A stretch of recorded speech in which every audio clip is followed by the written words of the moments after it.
Mic check. 1, 2, 3. Good. Good. Cool.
Good morning.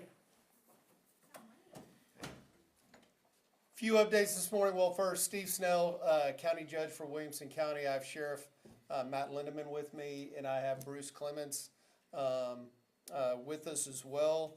Bruce will be heading up the recovery and damage assessment. Yeah, the damage assessment and the recovery efforts for Williamson County. Start off with some sad news to report. We did find a second body in the river. If you remember yesterday, the first individual we found was Kaitlyn Swallow, 22-year-old from the Liberty Hill area. The second person was recovered late yesterday evening, and the name has not been released yet.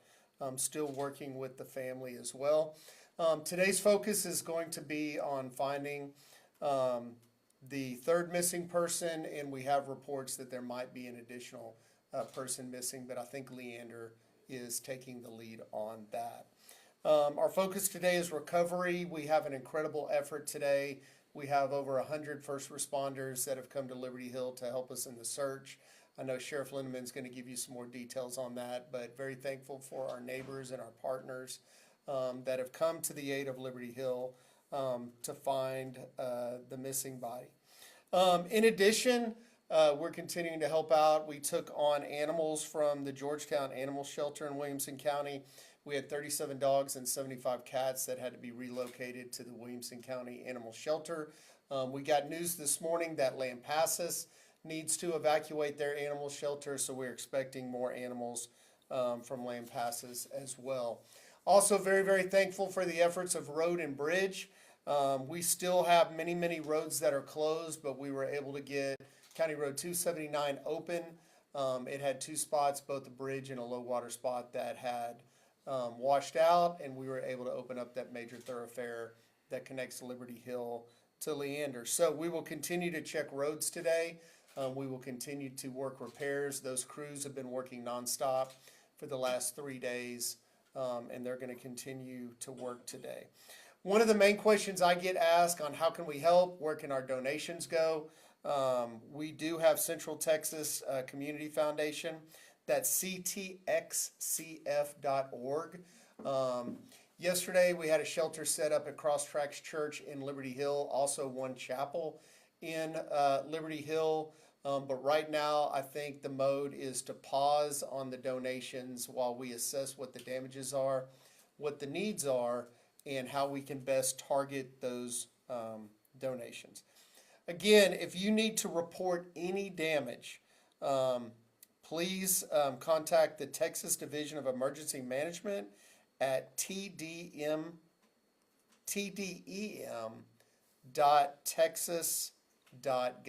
tdem.texas.gov. We have a massive damage assessment recovery effort going on today. I think we have a dozen people from various parts of the state, including Houston. I'll let Bruce talk about that momentarily, but at this time I'll turn it over to Sheriff Lindeman to update us on the recovery efforts. Good morning, everyone. Matt Lindeman, your Williamson County Sheriff. Yesterday, we had numerous parts of the Sheriff's Office out working on the recovery. Our dive team, swiftwater rescue team, criminal investigations, our K-9 unit. We had drone teams from the Sheriff's Office as well as Cedar Park Police Department and Parks and Wildlife working that area. At one point, our swiftwater rescue crew had to just abandon their boat because there's so much debris in the water you can't navigate it in a watercraft, and so they were literally crawling in and over debris searching for our one male flood victim that is still missing. At about 3:25, we pulled all those assets out because there was another threat of heavy rain and flash flooding, but state Starflight came to our aid and spent some time searching up and down the river yesterday, and we'd like to thank Travis County for sending that very valuable asset. Around 5 o'clock yesterday, search crews from the Liberty Hill Fire Department did find our second female missing flood victim. She was recovered. Our Victims of Services from the Sheriff's Office has been working with the families of those missing people to keep them informed and provide resources to them. We shut down operations last night about dark. I received a call yesterday from DPS Director Freeman Martin offering up resources from the Department of Public Safety, which we will probably take advantage of if this search operation goes on for an extended time. We're gonna utilize every resource possible to try to find that person and get his body reunited with his family. Today there's a command post set up in Liberty Hill. We have personnel from the Sheriff's Office, Liberty Hill, Milam County Sheriff's Office, Taylor, Gerald, Hutto, Sam Bass, Georgetown, and Round Rock. As the judge mentioned, we have about 100 people dedicated to the search effort up and down the San Gabriel River, and we will continue those operations until they're complete. Thank you. Do you want to talk about disaster assessment? Sure. Good morning, everyone. Bruce Clements, the Office of Emergency Management.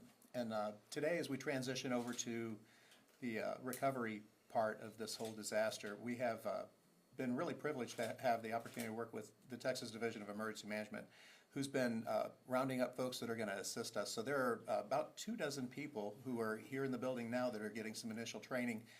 There are firefighters from Houston and from Galveston, and we're going to dispatch them to the field. And this is the day when we're going to be able to characterize where the damage is. We're going to look for damaged homes, damaged infrastructure, roads, bridges, things like that. So as we characterize this, we add all that up, and then that helps us with our justification for a disaster declaration with FEMA, which we're hoping is in the works now. But I'll take any questions that you all have about the recovery process. Do you have any bridges right now that are out or aren't passable? I believe all the bridges have been cleared and are passable. We've had some that there were concerns about, but I believe they are currently, we have some road damage, but we don't have any bridges that are out. And what will it take to get the president to expand that disaster declaration from just Kerr County to maybe include Williamson County? Would you like to address this, sir? I can speak to that. Thank you for that question. So, spoke with Congressman Carter this morning, and he's going to take the lead on working with the government to get Williamson County added to the federal emergency disaster. And is that dependent upon how much damage you find or the extent of the damage? So the specific damage, I believe we have to reach a threshold. 2.8 million. 2.8 million. And from what I've seen, I've been out touring the county yesterday and this morning, was in Liberty Hill both days. What I've seen, the sheer amount of damage to our roads, to our bridges, in addition to the bridge that had to be repaired, we have several small county roads that have suffered washout damage from the high water. So we'll evaluate that. We'll put a price tag on it. We'll report it to the federal government. We'll work with Bruce and his team and our elected officials to get any assistance we need from the state and federal government. Is the county involved at all with making sure that road closures are up on the ATX flood websites. We had somebody reach out to us, saying that they're not seeing the closures. So, yes, and the public can help too. When they see a damaged road, we can get our crews out there to get barricades up, to get road closures up.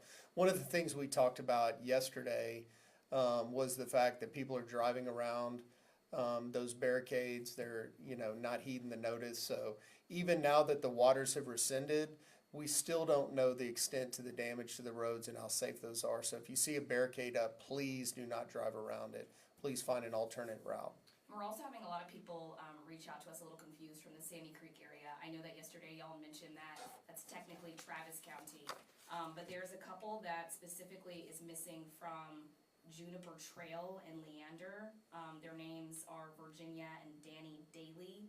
Do you guys know anything about them, or are you guys working with Travis County at all, since it sort of is? I do not have that information. Sheriff, do you have that information? I don't, but we will contact Travis County Sheriff's Office and see if there's anything we can do to assist them. Gotcha. Are you guys gonna be sort of working with Travis County when it comes to that fine line with it being Williamson County and Travis Sure, County in the but same Sandy area? Creek, most of Sandy Creek is definitely Travis County. And if Travis County needs some help, we're happy to assist. You bet. Do you have any people who are stranded at this point, like they can't get out of their homes or out of their area because of road problems or bridge problems? Not that I know of. So 279 was a concern, but the park was open and the people between the two washouts could go through the park and find an alternate route. Regarding recovery, are there specific areas where you guys are gonna be searching today as you guys continue those recovery efforts? Recovery efforts today are focusing on the San Gabriel, specifically the South Fork of the San Gabriel, from the county line to the west all the way to 183. I know there's several missing persons in Burnett County as well, so we're in communication with Burnett County. And I know y'all can't give the name out of the woman who was found, but can you give us the circumstances of where she was found, or what those circumstances were around that recovery? Would you like to speak to that? Her body was recovered found by the Liberty Hill Fire Department in debris along Little Creek. Did it look like it was from a car, or like she was in a vehicle or anything? There was no vehicle in the area that she's associated with. Can you speak on any other challenges that emergency responders have run You know, into? something that's real helpful if our good citizens don't go to that area just to look around. Don't launch personal drones in the area because they interfere with our drone teams that are working. That is very treacherous. It's hazardous. There's all type of debris in the riverbed that we're working through, crawling around through and over. So those are some of the biggest complications, because the bodies that we are looking for could be hidden beneath 20 feet of mud, trees, and debris. Were there any safety warnings before this flood? How was that communicated to the residents? Once we realized water was over the roads in Liberty Hill, we made every effort to contact people down the river, all the way to east of Georgetown, where the Shady Oaks RV Park is. And thankfully, we did not have any loss of life as a result of those efforts by communications in the Sheriff's Office and the Office of Emergency Management.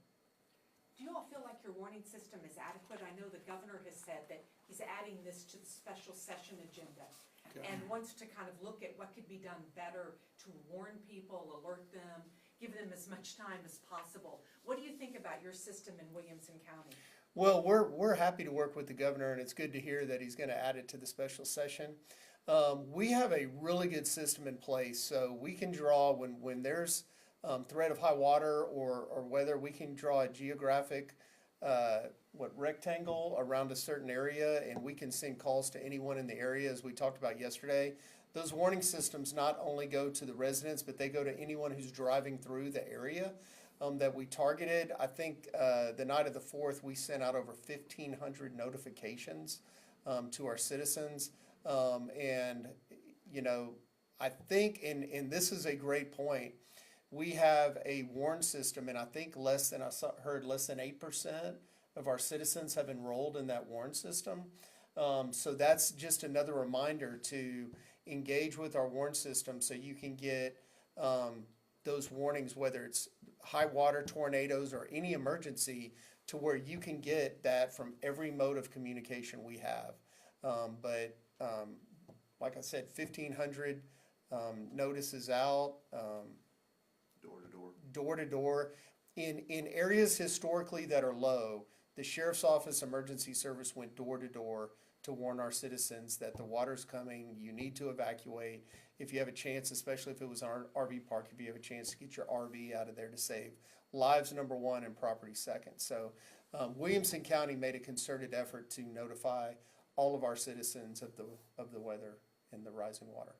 Was this the 100-year flood plan or the 100-year flood that Atlas 14 was trying to prepare for the future?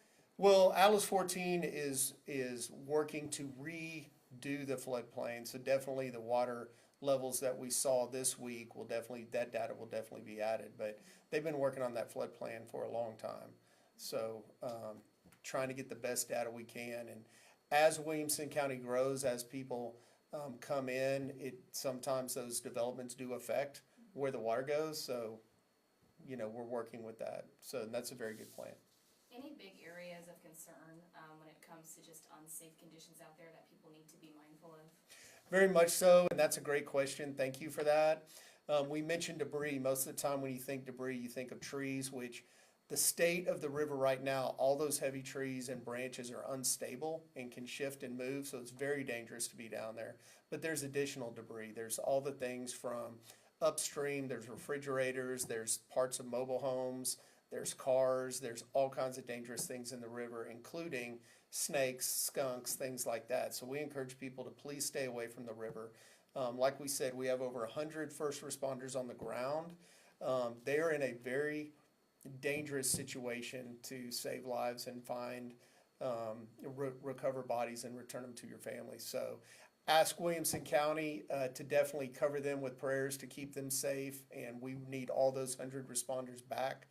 We have a helicopter today. We have 2 cadaver dogs. We have drones out there. The clouds and the continued rain are kind of hindering that efforts, but we also have over 100 boots on the ground. And we have several first responders in the river itself, which is still unsafe. And then you add all the debris and the storm damage to that, it makes the situation a little more critical. So please stay away from the river. And like we mentioned, like you asked on the barricades, please do not drive around barricades. We have everyone focused on recovering the missing. We don't need to add to those emergency recovery services. When can we expect the damage assessment? Is there an estimated time frame on that? It's going to take a long time, at least a couple of weeks on that, maybe longer. I'm going to let Bruce talk to that. For those of y'all who don't know, Williamson County is very blessed to have Bruce Clements on our team. He has a vast array of experience. He's one of the top experts in the state. He's got a ton of experience in disaster assessment and recovery, so I'll turn it over to him to talk about the timeline on disaster recovery and what all that involves. Thank you, sir. So the way that the damage assessments work is we initially we do what we call a windshield assessment. We take a drive and we try to identify specifically what is the footprint of the disaster, what areas do we really need to focus on.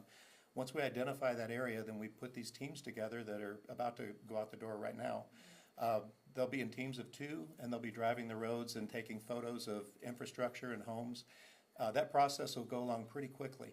But once we have that initial list, and now we've identified the footprint of where all the damage is, then if we get the federal declaration, FEMA will come and join us, and we actually do a joint preliminary damage assessment with FEMA, where we walk literally side by side with FEMA representatives and examine all the damage, and we rate it and agree on it. And then if we get that to that threshold where the county can be included, which is the 2.8 million of uninsured losses, then we're included in the federal declaration, and that opens up resources not only for governments to repair infrastructure, but also they're limited, but some programs for individuals that can help do some repairs on their homes. They pay for funeral expenses, and there's a variety of other things that the individual assistance program can provide to people if we get the declaration.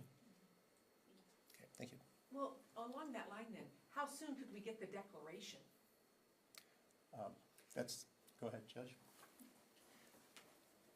So I don't have a timeline on that, but we are in communication with, like I said, the state representative. John Carter's taken the lead for us. He'll be in contact with the federal government, and hopefully as soon as possible. Any more questions? Is there anything else that you'd like to say before we close out? Well, just letting you know, when another body is recovered, we'll let y'all know. We'll put out that deal, and again, Williamson County is very resilient. Very grateful for the response of all of our community to come together to help Williamson County during this time. And I know once we get specific targeted areas that the community can assist in terms of donations, volunteerism, targeted help, I know they're gonna come out in droves. We're a very generous community when it comes to that. So, no, just thankful for the community, and we'll be in touch. And God bless Texas. God bless Williamson County. Thank y'all.